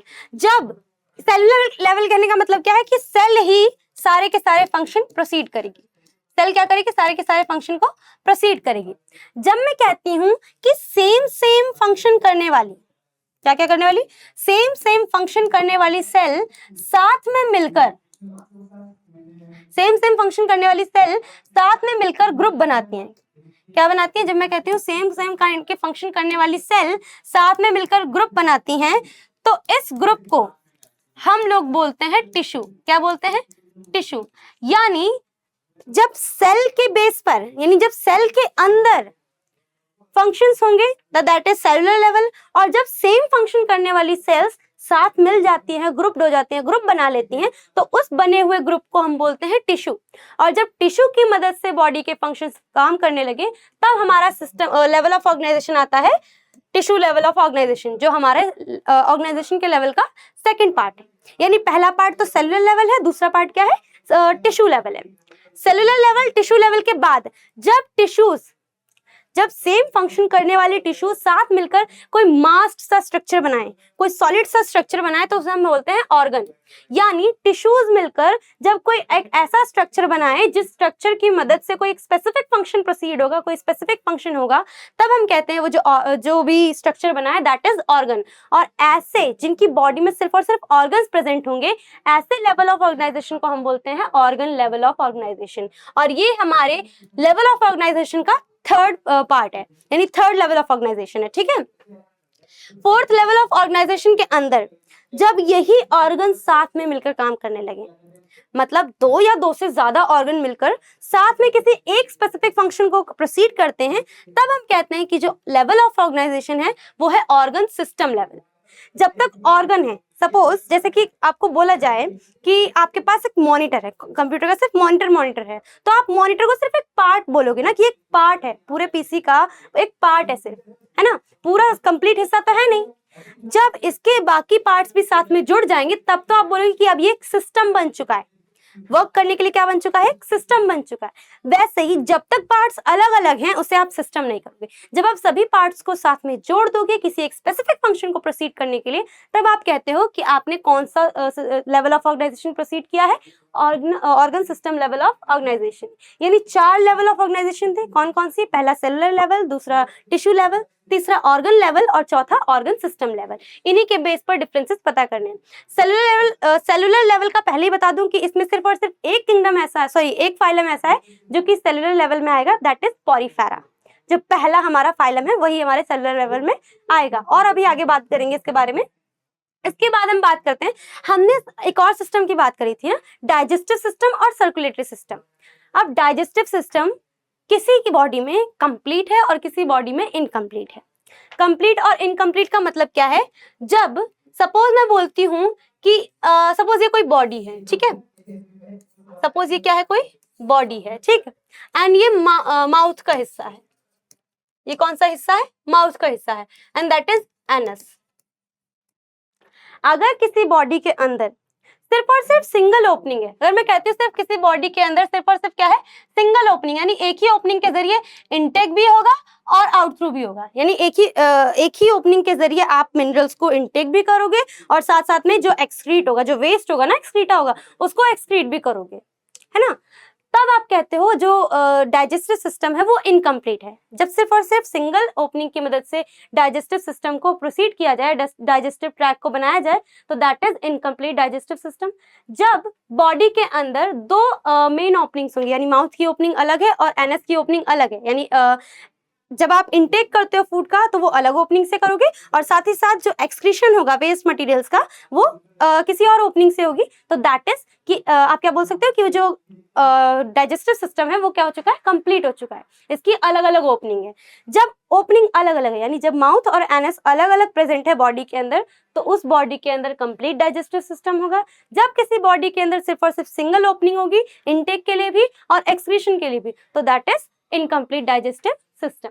फिर बात करते हैं सर्कुलेटरी सिस्टम के बारे में। अब सर्कुलेटरी सिस्टम में भी इनकम्प्लीट और कंप्लीट का रोल है, बट हम यहाँ पर इनकम्प्लीट और कंप्लीट वर्ड यूज करने के बजाय सर्कुलेटरी सिस्टम के अंदर यूज करते हैं open type and close type.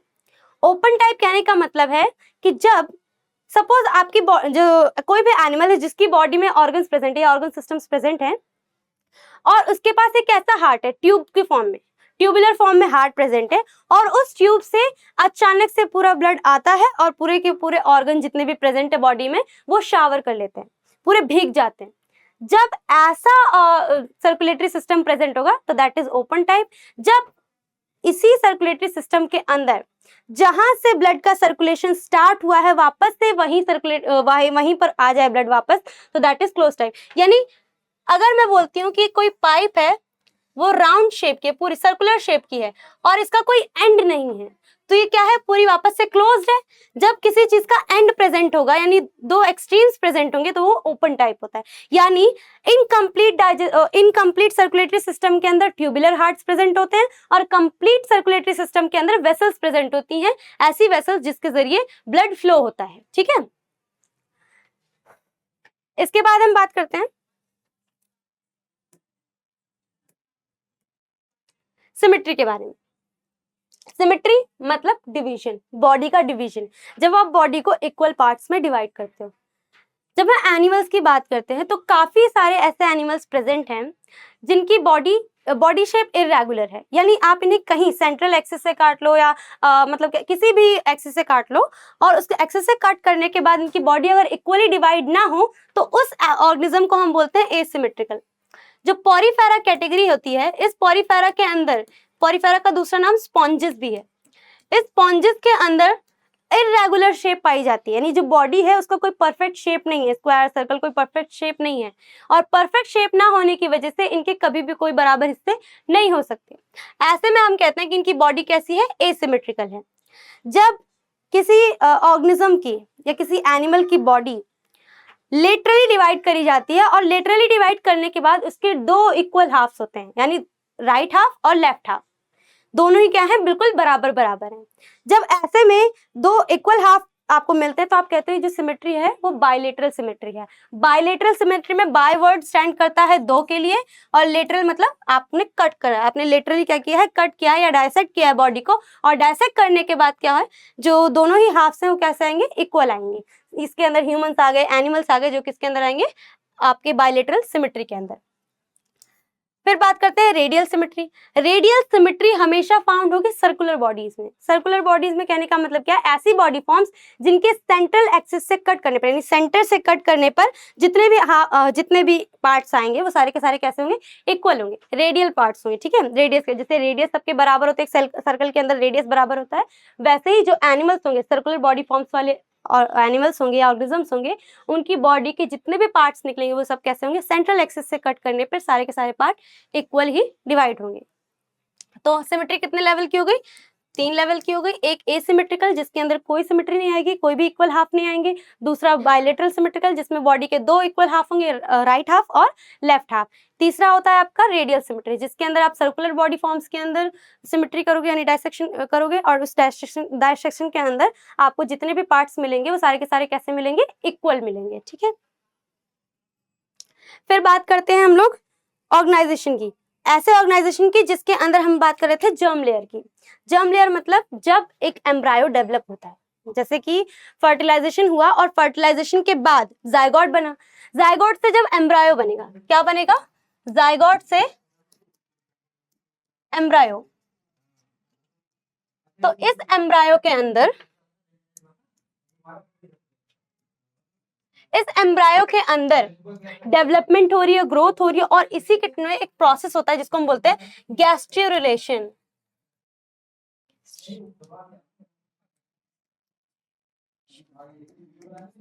यहां पर हम गैस्ट्रुलेशन को सिंपली कह सकते हैं जर्म लेयर फॉर्मेशन। क्या बोल सकते हैं, जर्म लेयर फॉर्मेशन।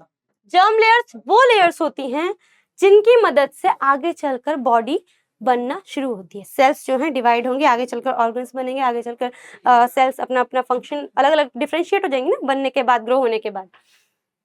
यानी जायगोट से एम्ब्रायो बनना और एम्ब्रायो के अंदर गैस्ट्रुलेशन प्रोसेस होना। गैस्ट्रुलेशन प्रोसेस का मतलब जर्म लेयर्स का फॉर्मेशन होना। जर्म लेयर के फॉर्मेशन में हम लोग 3 जर्म लेयर की बात करते हैं। जब आप हायर लेवल ऑफ ऑर्गेनाइजेशन के एनिमल्स की बात करते हो तो उनके पास हमेशा प्रेजेंट होगी 3 जर्म लेयर्स। 3 जर्म लेयर्स में एक पहली जर्म लेयर होती है एक्टोडर्म, उसके बाद होती है एंडोडर्म, और इन एक्टोडर्म और एंडोडर्म के बीच में जो लेयर प्रेजेंट होगी दैट इज मीजोडर्म। मीजो का मतलब होता है मिडल, मीजो का मतलब क्या है, मिडल। यानी जब एक्टोडर्म और एंडोडर्म के बीच में एक मिडल लेयर भी प्रेजेंट है दैट इज मीजोडर्म। जब मैं डिप्लोब्लास्टिक ऑर्गेनाइजेशन की बात करती हूँ, डिप्लोब्लास्टिक के अंदर 2 लेयर्स प्रेजेंट होंगी। डिप्लोब्लास्टिक के अंदर कितनी लेयर्स प्रेजेंट होगी, 2 लेयर्स प्रेजेंट होंगी, और ट्रिप्लोब्लास्टिक के अंदर 3 लेयर्स प्रेजेंट होंगी। डिप्लोब्लास्टिक के अंदर मीजोडर्म कभी प्रेजेंट नहीं होगा, यानी मिडल लेयर प्रेजेंट नहीं है। मीजोडर्म प्रेजेंट होने की बजाय यहाँ पर एक अनडिफरेंशिएटेड लेयर प्रेजेंट होती है जिसे हमने नाम दिया है मीजोजीलिया। क्या नाम दिया है? मीजोजीलिया। यानी एक्टोडर्म और एंडोडर्म के बीच में एक अनडिफरेंशिएटेड लेयर है। कैसी लेयर है? Undifferentiated layer. और इसी अनडिफरेंशिएटेड लेयर को हमने क्या बोला है? मीजोजीलिया।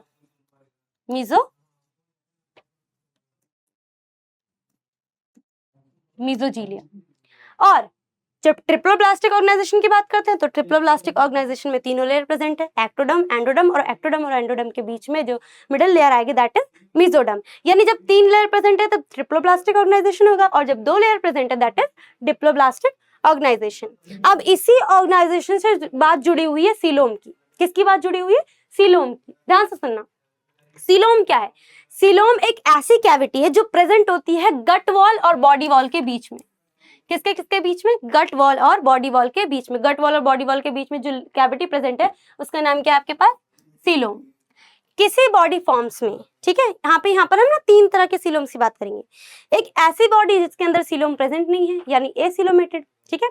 क्या बोला? एक ऐसी बॉडी जिसके अंदर सीलोम प्रेजेंट नहीं है यानी एसीलोमेटेड।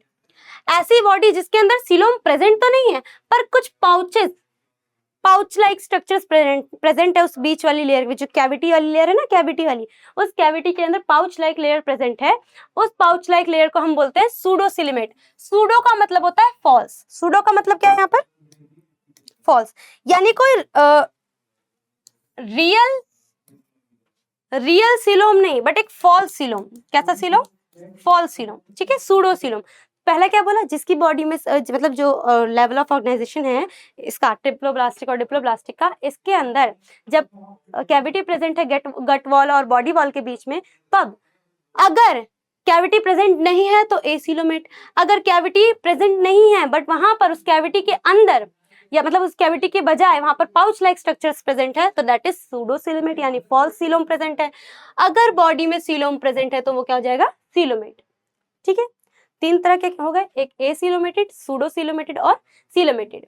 एसीलोमेटेड के अंदर, ध्यान से सुनना, एसीलोमेटेड के अंदर सिर्फ एक्टोडर्म है, एंडोडर्म है और बीच वाली layer undifferentiated that is mesoglea. Pseudocoelomate के अंदर, ध्यान सुनना, सीडोसिलोमेट के अंदर एक्टोडर्म है, एंडोडर्म है, बीच में मीजोडर्म भी है, ठीक है। और यहीं पर एक ऐसी कैविटी प्रेजेंट है, मतलब कैविटी, रियल कैविटी प्रेजेंट नहीं है बट यहाँ पर कुछ सर्कुलर पाउचेस पाए जाएंगे। कैसे पाउचेस पाए जाएंगे? सर्कुलर पाउचेस पाए जाएंगे जो एक फॉल्स सी लेयर बनाएंगे, फॉल्स स्ट्रक्चर बनाएंगे, और उसी फॉल्स स्ट्रक्चर को यहाँ पर सूडोसिलोम नाम दिया गया। और ऐसे ऑर्गेनाइजेशन को या ऐसे एनिमल को सूडोसिलोमेटेड एनिमल्स कहा जाता है। कौन से एनिमल? सूडोसिलोमेटेड एनिमल्स। अब जिसमें कैविटी प्रेजेंट है, लाइक बाहर वाली एक्टोडर्म, एक्टो का मतलब क्या है? आउटसाइड, एक्टो का मतलब आउटसाइड, एंडो का मतलब इनसाइड, और मीजो का बताया था, मीजो मतलब बीच वाली लेयर, मिडिल लेयर, ठीक है। तो एक्टोडर्म और एंडोडर्म के बीच में क्या प्रेजेंट है? मीजोडर्म। और इसी मीजोडर्म के पास जो कैविटी प्रेजेंट है, ये जो कैविटी दिख रही है आपको, ये जो कैविटी प्रेजेंट है, इसी कैविटी को हम बोलते हैं, हम इस कैविटी को नाम देते हैं सीलोम। क्या नाम देते हैं हम लोग? सीलोम। अगर सीलोम प्रेजेंट है तो एनिमल कैसा हो जाएगा? सीलोमेटेड। अगर सीलोम प्रेजेंट है तो एनिमल कैसा हो जाएगा? सीलोमेटेड। यानी एसिलोमेट पढ़ लिया, सीडोसिलोमेट पढ़ लिया और साथ साथ में सीलोमेट भी पढ़ लिया। अब बात करते हैं सेगमेंटेशन के बारे में। सेगमेंटेशन के अंदर जो बॉडी है वो एक्सटर्नली और इंटरनली क्या हो जाती है? डिवाइड हो जाती है। और इस डिवीजन के अकॉर्डिंग हम लोग ये पता कर सकते हैं कि कौन सा ऑर्गन, जैसे जो एनिमल सेगमेंटेड है ना, उनके सेगमेंट्स के किस सेगमेंट से किस सेगमेंट के बीच में कौन सा ऑर्गन प्रेजेंट है। तो एक तो इनके बारे में अच्छे से जानने में आसानी होती है, ठीक है। और जो नए नए डायसेक्शन को सीख रहे होते हैं वो किसी मेजर ऑर्गन को बिना किसी नुकसान पहुंचाए अच्छे से इसका डायसेक्शन कर सकते हैं, इस बारे में पढ़ सकते हैं, है ना। तो जब आपको पहले से पता होगा तब तो इसके बारे में आप बात कर पाओगे, है ना। फिर बात करते हैं नोटोकॉर्ड की, जो एक मेन कैरेक्टरिस्टिक है, पहले ही बताया था मेन कैरेक्टरिस्टिक है। यही नोटोकॉर्ड, इसको हम बोलते हैं रॉड लाइक स्ट्रक्चर। यानी डॉर्सल साइड पर किसी एनिमल्स में, डॉर्सल साइड पर, डॉर्सल मतलब बैक साइड पर, और किसी एनिमल्स में फ्रंटल साइड पे, जो वेंट्रल साइड होगी ना, आगे वाली साइड होगी, यहाँ पर क्या होता है? एक रॉड लाइक स्ट्रक्चर प्रेजेंट होता है और इसी रॉड लाइक स्ट्रक्चर्स को हम क्या बोलते हैं? नोटोकॉर्ड। और ये नोटोकॉर्ड प्रेजेंट किसमें होगी? कॉर्डेट्स में। ध्यान से सुनना, हमारे पास 2 कैटेगरी मिलती है, एक हेमिकॉर्डेट्स और एक कॉर्डेट्स। हेमी का मतलब क्या हो गया? हेमी या सेमी का मतलब क्या होता है? हाफ, नॉट ट्रू, ठीक है। तो जिस हेमिकॉर्डेट की जब मैं बात करती हूँ तो हेमिकॉर्डेट में नोटोकॉर्ड नहीं प्रेजेंट होती है, बट नोटोकॉर्ड जैसी एक और अलग कॉर्ड प्रेजेंट होती है, उसका नाम होता है स्टोमोकॉर्ड। इसके बारे में आगे बात करेंगे। तो जो हेमिकॉर्डेट्स है उनके पास स्टोमोकॉर्ड प्रेजेंट होती है, नोटोकॉर्ड प्रेजेंट नहीं होती, और कॉर्डेट्स के अंदर नोटोकॉर्ड प्रेजेंट होती है, और इसी नोटोकॉर्ड के प्रेजेंस की वजह से 3 सब क्लासेस बढ़ती हैं, ठीक है। सेफेलोकॉर्डेट्स, यूरोकॉर्डेट्स और भी एक और है, इनमें डिवीजन होता है, और आगे पता करेंगे कि किसमें किसमें जो नोटोकॉर्ड है वो परसिस्टेंट रहती है थ्रू आउट द लाइफ, किसमें सिर्फ किस रीजन पे, टेल रीजन पे है, हेड टू टेल रीजन पे है, किसमें चेंज होती है, कन्वर्ट होती है, इसके बारे में हम बात अच्छे से करेंगे। अब आगे चलते हैं। ओके, एक छोटा सा व्यू ले लेते हैं इस पूरे चैप्टर का। जब सेलुलर लेवल ऑफ ऑर्गेनाइजेशन की बात करते हैं, पहले ही बताया था, सेलुलर लेवल ऑफ ऑर्गेनाइजेशन के अंदर सिर्फ और सिर्फ एक फाइलम आएगा, और उस फाइलम का नाम क्या है? उस फाइलम का नाम है phylum porifera. Cellular level of organisation के अंदर आने वाले जितने मोस्टली एनिमल्स हैं वो मोस्टली कैसे होंगे? एसिमेट्रिकल। एसिमेट्रिकल मतलब इनकी बॉडी की कोई ऐसी रेगुलर सिमेट्री नहीं होगी, इनकी बॉडी का कोई ऐसा रेगुलर डिवीजन नहीं होगा, इक्वल हाफ्स नहीं बनेंगे, ठीक है। इनकी बॉडी इरेगुलर शेप्ड है ना, मतलब इसका परफेक्ट कोई शेप नहीं है। सेलुलर लेवल ऑफ ऑर्गेनाइजेशन के अंदर आने वाले जितने भी एनिमल्स हैं ये सब के सब एसिलोमेटेड होंगे। एसिलोमेटेड कहने का मतलब क्या है? इनकी बॉडी में सीलोम प्रेजेंट नहीं है, इनकी बॉडी में क्या नहीं प्रेजेंट है? सीलोम प्रेजेंट नहीं है। फिर दूसरा क्या था? एक तो सेलुलर लेवल था, दूसरा क्या था? टिश्यू लेवल, ऑर्गन लेवल और ऑर्गन सिस्टम लेवल। जब हम इन तीनों लेवल की बात करते हैं तो इन तीनों लेवल के अंदर 2 तरह की सिमेट्री बढ़ जाती है। कितने तरह की? 2 तरह की, एक रेडियल सिमेट्री और एक बायलेटरल सिमेट्री। जब मैं रेडियल सिमेट्री की बात करती हूँ तो रेडियल सिमेट्री के अंदर आने वाले सिर्फ और सिर्फ 2 फाइलम है। कितने फाइलम है? 2 फाइलम। उन 2 फाइलम का नाम है सीलेंट्रेटा और टिनोफोरा, और इन दोनों ही फाइलम के अंदर बॉडी कैसे फॉर्म की है? सर्कुलर फॉर्म्स की, सर्कुलर फॉर्म बॉडी। जनरल बात है सर्कुलर फॉर्म बॉडी यानी रेडियल सिमेट्री। अब रेडियल सिमेट्री तो है बट इनके पास भी सीलोम प्रेजेंट नहीं है, यानी ये भी कैसी कैटेगरी में आ जाएंगे? एसिलोमेटेड कैटेगरी में। कौन से कैटेगरी में आ जाएंगे? एसिलोमेटेड कैटेगरी में। जब मैं बात करती हूँ बायलेटरल सिमेट्री की, ध्यान सुनना, जब मैं बात करती हूँ किसकी? बायलेटरल सिमेट्री की। मेजर मेरे पास फाइलम कितने थे? मेजर फाइलास कितने थे? 10 मेजर फाइलास थे। इन 10 में से मैंने कितने फाइलास निकाल दिया? एक तो मैंने निकाल दिया सेलुलर लेवल के लिए, 2 किसके लिए निकाल दिया? आपके रेडियल वाले इसके लिए, है ना, रेडियल सिमेट्री के लिए, ठीक है। अब ये 3 हटा दो, 3 हटाने के बाद आपके पास कितने बचे? 7। 10 में से 3 हटाने के बाद आपके पास कितने बचे? 7 फाइलम। अब ये 7 फाइलम कौन से के अंदर आ जाएंगे? सातों के सातों फाइलम आ जाते हैं बायलेटरल सिमेट्री के अंदर। बायलेटरल सिमेट्री के अंदर इनकी बॉडी में 2 हाफ होंगे इक्वल इक्वल, लिटरली 2 हाफ होंगे, कितने? इक्वल इक्वल, यानी इनका राइट हाफ और लेफ्ट हाफ दोनों कैसा होगा? बराबर होगा। जितना पोर्शन राइट हाफ में प्रेजेंट है उतना ही पोर्शन लेफ्ट हाफ में भी प्रेजेंट होगा।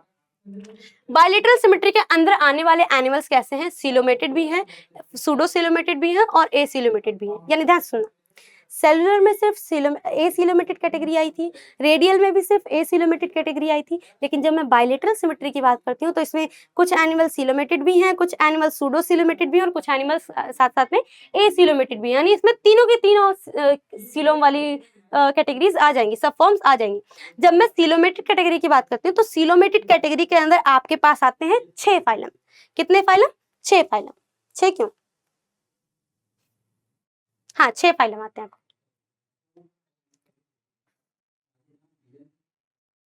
11 फाइलम से, थोड़ी 11, मैंने 10 बोल दिया, 11 फाइलम। 11 फाइलम में से 3 गए तो आपके पास कितने बचे? 8।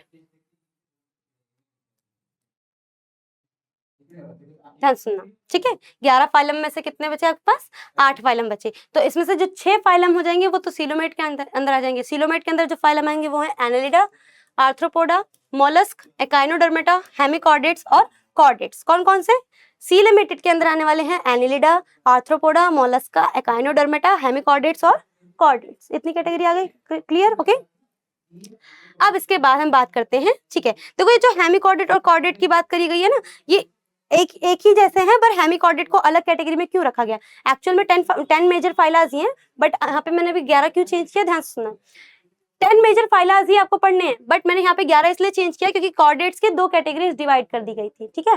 पहले ना हेमिकॉर्डेट्स को कॉर्डेट में ही रखा जाता था, फिर उसके बाद जब पता चला कि इनमें डिफरेंस है, इनमें अलग अलग चीजें आ रही हैं, अलग अलग कैरेक्टर्स मैच हो रहे हैं, तो हेमिकॉर्डेट्स को कॉर्डेट के अंदर से अलग कर दिया गया था, इनकी एक अलग फाइलम बना दी गई थी। पहले तो साथ में पढ़ते थे, ठीक है। सीडोसीलोमेट के अंदर आने वाले सिर्फ और सिर्फ कितने फाइलम है? एक फाइलम यानी एस्कीहेलमिंथिस। अब एक और चीज ध्यान सुनना, एस्कीहेलमिंथिस और प्लेटीहेलमिंथिस ये दोनों ही वॉर्म्स की कैटेगरी हैं, पर जिससे कि आप कह सकते हो कि जो प्लेटीहेलमिंथिस है ना, ये प्लेटीहेलमिंथिस फ्लैटेंड बॉडी है। कैसी बॉडी है? Flattened body. इनकी बॉडी फ्लैट है, और फ्लैट कहने का मतलब है कि जो बॉडी है, जो पिछकी हुई बॉडी है ना, वो दोनों तरफ से लाइक डॉर्सली और वेंट्रली, यानी डॉर्सो वेंट्रल फ्लैटेंड बॉडी इनके पास, डॉर्सल वे में भी और फ्रंटल वे में भी, दोनों ही तरफ से क्या है, एकदम फ्लैटेंड बॉडी है, चिपटी हुई बॉडी है, इसीलिए हमने क्या बोलते हैं, dorsal ventral flattened body worms. ठीक है, ओके। नाउ जो एस्कीहेलमिंथिस है, इस एस्कीहेलमिंथिस को हम लोग, इसमें एस्कैरियासिस आता है, इसके एग्जांपल में एस्कीहेलमिंथिस के एग्जांपल में एस्कैरियासिस आता है, और इनको हम बोलते हैं राउंड वॉर्म्स। क्या बोलते हैं? राउंड। ये जो बॉडी फॉर्म्स है ना, वो सर्कुलर बॉडी फॉर्म्स है, उनकी बॉडी में सेगमेंट्स भी प्रेजेंट होते हैं, राउंड वॉर्म्स। ठीक है, इतना क्लियर हो गया? आगे चलते हैं। ये सब हम पढ़ चुके हैं, सेलुलर लेवल ऑफ ऑर्गेनाइजेशन ये सब पढ़ चुके हैं। ठीक है, ये भी पढ़ चुके हैं।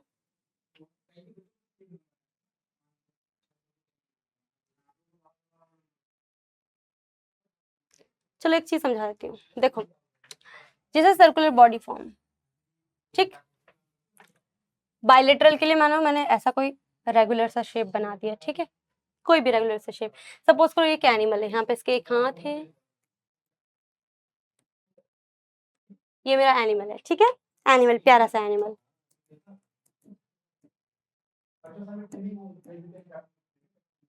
प्यारा सा एनिमल है, ठीक है, ओके। और साथ ही साथ आपके पास और कोई सिमेट्री की बात करनी, एसिमेट्रिकल की ना, तो मैंने एक इरेगुलर सा शेप बनाया,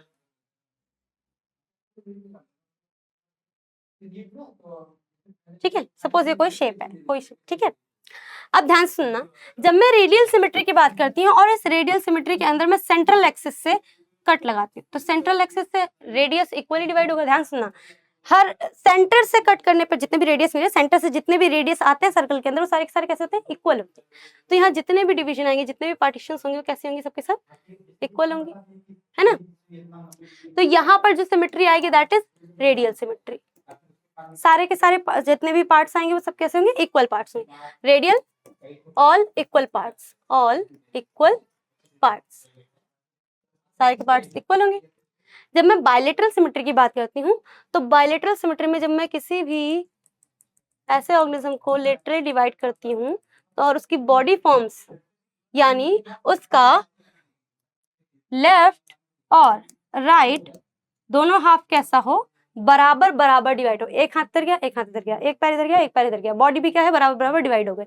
यानी जब मैं ऐसे बोलती हूँ कि दो इक्वल हाफ्स आ जाते हैं, तो इस सिमेट्री को मैं बोलूंगी बायलेटरल सिमेट्री।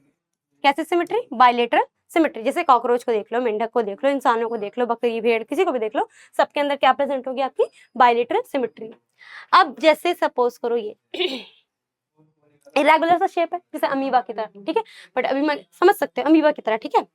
अब अगर मैं इसे सेंटर से भी बांटती हूँ तो भी इसका इक्वल पार्ट नहीं होगा, कहीं कोई इक्वल पार्ट हुआ? नहीं हुआ। यानी सेंटर से डिवाइड करने पे भी इसके इक्वल पार्ट नहीं आ रहे। और अगर मैं इसे सेंटर से ना भी डिवाइड करूं, सपोज मैं सोचूं कि इसे लेटरली या ट्रांसवर्सली डिवाइड करूं, तो भी इसका कोई इक्वल पार्ट नहीं है। यानी ऐसे सिमेट्री में जो कोई भी इक्वल पार्ट नहीं आ रहा है, कोई भी इक्वल हाफ्स नहीं आ रहे हैं, तब हम क्या बोलते हैं? ये कौन सी है? एसिमेट्रिकल। क्या हो जाएगी? एसिमेट्रिकल या एसिमेट्री बोल सकते हो, ठीक है। तो रेडियल में क्या होगा? सर्कुलर बॉडी फॉर्म्स के अंदर सेंट्रल एक्सिस से कट करने पर क्या होगी? सारी के सारे इक्वल पार्ट्स आएंगे। लेटरल बॉडी, जो बायलेटरल डिवीजन है, इस बायलेटरल सिमेट्री के अंदर जब आप लेटरली डिवाइड करोगे ऑर्गेनिज्म को, तो इसके जो लेफ्ट हाफ है और राइट हाफ में बराबर बराबर डिवाइड होंगे, इक्वल डिवाइड होंगे, तो इसके दो हिस्से हो जाएंगे। और जब हम एसिमेट्रिकल बॉडी फॉर्म्स की बात करते हैं, तो उनकी बॉडी के अंदर कोई भी इक्वल हाफ डिवाइड नहीं होगा, कोई भी इक्वल पार्ट्स नहीं आएंगे। ऐसी सिमेट्री को हम बोलते हैं एसिमेट्री या एसिमेट्रिकल ऑर्गेनिजम्स, ठीक है। ये सब स्क्रीनशॉट लेना तो ले सकते हो, जैसे पूरा हो चुका है, बता चुके हैं इसके बारे में। सेगमेंटेशन की बात करें, बस सेगमेंटेशन को अच्छे से पढ़ लेते हैं। देखो, सेगमेंटेशन के अंदर डिवीजन होती है बॉडी की एक्सटर्नली और इंटरनली, यानी बॉडी डिवाइड होगी इंटरनली भी और एक्सटर्नली भी इनटू डिस्टिंक्ट पोर्शंस, यानी अलग अलग पोर्शंस में, ठीक है, थोड़ी थोड़ी दूरी पे अलग अलग पोर्शंस में डिवाइड होंगे। जिस पोर्शन को हम बोलते हैं सेगमेंट्स, ठीक है, पोर्शंस को हम क्या बोल रहे हैं, सेगमेंट्स। अब हमारे पास यहाँ पर ना दो टाइप के सेगमेंटेशन है। दो टाइप के सेगमेंटेशन के अंदर एक आता है आपके पास मेटामेरिक सेगमेंटेशन और एक आता है सूडो मेटामेरिक सेगमेंटेशन। अभी बताया था सूडो का मतलब क्या होता है, फॉल्स। मेटामेरिक सेगमेंटेशन के अंदर ध्यान सुनना, जब हम अर्थवॉर्म की बात करते हैं तो अर्थवॉर्म के अंदर मेटामेरिक सेगमेंटेशन प्रेजेंट होती है। देखो अर्थवॉर्म शोज मेटामेरिक सेगमेंटेशन, यानी इनके अंदर सेगमेंट्स प्रेजेंट होते हैं जो इंटरनली और एक्सटर्नली दोनों तरफ से आपको दिखाई देंगे। And the phenomenon is called metamerism. ध्यान सुनना, इस फिनोमिनन को मेटामेरिज्म बोलते हैं, सेगमेंट्स को मेटामेरिक सेगमेंटेशन, मतलब जो पूरा बॉडी का डिजाइन होगा उसको मेटामेरिक सेगमेंटेशन बोलोगे, फिनोमिनन को मेटामेरिज्म बोलोगे, और ऐसे एनिमल्स को मेटामर्स बोलोगे। यानी जो एनिमल्स आएंगे क्या कहलाएंगे, मेटामर्स। एनिमल्स मेटामर्स कहलाएंगे, फिनोमिनन मेटामेरिज्म कहलाएगा और सेगमेंटेशन मेटामेरिक सेगमेंटेशन कहलाएगी। सूडो के अंदर फॉल्स सेगमेंटेशन होगी, मतलब फॉल्स दिखेगी, सेगमेंटेड बॉडी सेगमेंटेड दिखेगी but not a true segment, ठीक है, फॉल्स सेगमेंट या सूडो सेगमेंट्स होंगे, ठीक है। देखो डिवीजन हो रही है ना, ऐसे डिविजन्स की हम बात करें, इन्हीं डिविजन्स को हम क्या बोलते हैं, सेगमेंट्स बोलते हैं। इन्हीं डिविजन्स को हम क्या बोलेंगे, सेगमेंट बोलेंगे। ये डॉर्सल साइड पे भी है और वेंट्रल साइड पे भी है, साथ साथ में इंटरनल साइड पे भी है, ठीक है। फिर नोटोकॉर्ड की बात करते हैं। नोटोकॉर्ड के बारे में मैंने क्या बोला था, रॉड लाइक स्ट्रक्चर है। अब ये रॉड लाइक स्ट्रक्चर किस लेयर से डिराइव हुई है, ये मेसोडर्म लेयर से डिराइव हुई है। Mesodermal derived rod like structure formed on the dorsal side during embryonic development in some animals. ध्यान से सुनो, मेसोडर्मल लेयर के ही, मेसोडर्मल लेयर या मेसोडर्म लेयर से ही डिराइव हुई रॉड लाइक स्ट्रक्चर जो डॉर्सल साइड पे बनती है एम्ब्रायोनिक डेवलपमेंट के टाइम पर, उसी को हम बोलते हैं नोटोकॉर्ड। उसे हम क्या बोलते हैं, नोटोकॉर्ड। एनिमल जिनके पास नोटोकॉर्ड हैं उन एनिमल्स को हम बोलते हैं कॉर्डेट्स, और जिनके पास नोटोकॉर्ड नहीं है उन्हें हम क्या बोलते हैं, नॉन कॉर्डेट। जब मैं कॉर्डेट एनिमल की बात करती हूँ तो कॉर्डेट एनिमल के अंदर कॉर्डेटा कैटेगरी आ जाएगी, बहुत सारे एनिमल्स आ जाएंगे, और नॉन कॉर्डेट एनिमल्स की बात करती हूँ तो उसमें आ जाएगा पॉरीफेरा से लेकर एकाइनोडर्म्स तक, यानी पॉरीफेरा से लेकर एकाइनोडर्मेटा तक नॉन कॉर्डेट्स होंगे, और फिर उसके बाद के जो बचेंगे वो कॉर्डेट की कैटेगरी में आएंगे, ठीक है। देखो नोटोकॉर्ड दिखाई दे रही है आप, ये सबसे अंदर वाली मेसोडर्मल लेयर, देखो ये बाहर वाली लेयर हो गई, फिर अंदर वाली लेयर हो गई, मतलब इसी के अंदर सब लेयर हो गई, फाइब्रस शीथ हो गई, और उसी फाइब्रस शीथ के अंदर जो लेयर दिखाई दे रही है ये मेसोडर्मल लेयर डिराइव्ड हो रखी है, इसी को हम क्या बोलते हैं, नोटोकॉर्ड बोलते हैं। Embryonic mesodermal structure includes neural tube formation serves as a dorsal support structure. जो नोटोकॉर्ड है वो हमारी बॉडी की डॉर्सल सपोर्ट स्ट्रक्चर होती है, जैसे हम बोलते हैं ना कि जो हमारी जो वर्टेब्रल कॉलम है वो हमारे पूरे बॉडी का फ्रेमवर्क है, पूरी बॉडी को सपोर्ट प्रोवाइड करती है, रिब केज को संभाल कर रखना, आपके हिप्स जॉइंट्स को संभाल कर रखना, सभी चीज़ों पूरे बॉडी के फ्रेम को बनाए रखने के लिए वर्टेब्रल कॉलम की जरूरत है। वैसे ही आप क्या बोलोगे कि ये एम्ब्रायोनिक स्टेज पे भी क्या करती है, हेल्प करती है, क्योंकि यही नोटोकॉर्ड आगे चलकर वर्टेब्रल कॉलम में चेंज होती है, और उन्हीं एनिमल्स को हम क्या बोलते हैं, वर्टिब्रेटा बोलते हैं, ठीक है। आई होप अब तक जो मैंने आपको पढ़ाया, जो मैंने डिटेल्स आपको बताई हैं एनिमल किंगडम के बारे में, जो डिफरेंस हमने बात किया डिफरेंस के बारे में कि एनिमल किंगडम प्लांट किंगडम से कैसे अलग है, वो सब आपको समझ में आ चुका होगा। अगर इसमें अभी भी कोई डाउट है तो आप हमें नीचे कमेंट सेक्शन में बता सकते हैं, हम आपके डाउट को सॉल्व करने की पूरी कोशिश करेंगे। अगर आपको लगता है कि हमने आपका कमेंट नहीं पढ़ा है तो आप हमें इंस्टा पर भी DM कर सकते हैं। इसके आगे हम फाइलम्स के बारे में पढ़ेंगे, और फाइलम्स के बारे में हम जानेंगे नेक्स्ट वीडियो में, जहां पर हम हर फाइलम को बहुत डिटेल में पढ़ेंगे और जानेंगे कि हर फाइलम में क्या स्पेशलिटी है, कैसे क्या फीचर अलग हैं दूसरे फाइलम से।